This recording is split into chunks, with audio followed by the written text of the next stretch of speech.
Layer form कर लेती है अर्थ की वजह से, ये देखा। और ये फॉर्म कैसे होती है?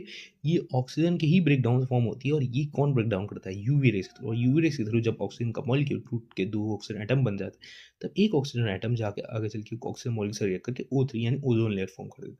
और वो अर्थ के ऊपर एक प्रोटेक्टिव लेयर फॉर्म कर लेती है, जो कि आने वाली यूवी रेस को एब्जॉर्ब कर लेती है और हमें हार्मफुल सन की यूवी रेडिएशन से हमें बचा लेती है। ठीक है। अब जो हमारा टॉपिक है that is ozone depletion.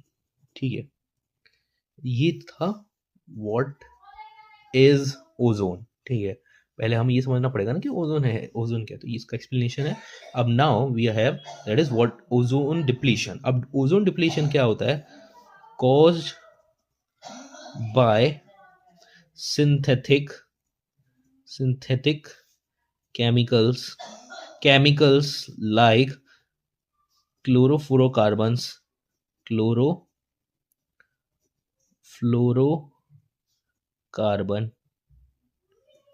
used in refrigerators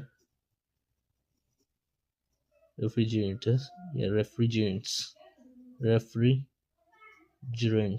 ठीक है, अब देखो होता क्या है कि जो रेफ्रिजरेटर्स होते हैं, ये सारे क्या रिलीज करते हैं? रेफ्रिजरेंट्स होते हैं, ये सब क्या रिलीज करते हैं? ये क्लोरोफ्लोरोकार्बन रिलीज करता है। अब ये क्लोरोफ्लोरोकार्बन ऊपर में जाएगी और ये जो ओजोन की लेयर होती है, ठीक है, इसको धीरे धीरे करके डिप्लीट करना स्टार्ट कर देगी, यानी सम सॉर्ट ऑफ उसकी लेयर को थिन करना स्टार्ट कर देगी। और एक लॉन्ग ड्यूरेशन टाइप जब ये लेयर थिक होती जाएगी तो ऑलमोस्ट कह सकते हैं वहाँ पे ना के बराबर, जैसे कि मान लो एक यहाँ पे लेयर परसिस्ट है ओजोन की, अब वो अगर इस लेयर को धीरे धीरे धीरे धीरे कम कर रही है, तो एक लॉन्ग टर्म ऑफ टाइम वो लेयर कुछ ऐसी बन जाएगी और ऑलमोस्ट नील हो जाएगी, ऑलमोस्ट इतनी थिन हो जाएगी कि वो ऑलमोस्ट ना के बराबर हो जाएगी। तो ये जो लेयर का जो थिनिंग होता है, जो हार्मफुल केमिकल्स के कारण लाइक क्लोरोफ्लोरोकार्बन्स, इनको हम ओजोन डिप्लीशन कहते हैं।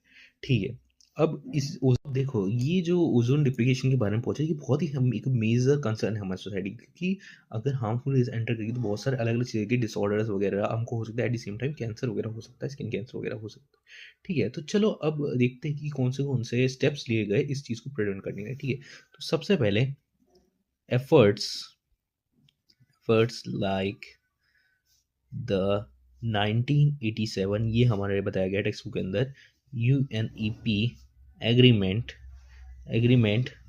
have worked to freeze CFC production. आप समझो एक बात को, जो CFC है हार्मफुल केमिकल्स के कारण ओजोन डिप्लीट हुई, तो जितने भी UNEP फाउंडेशन है हमारी, उनने ये ऑल ओवर वर्ल्ड में सारे नेशन से मिल करके बैन लगा दिया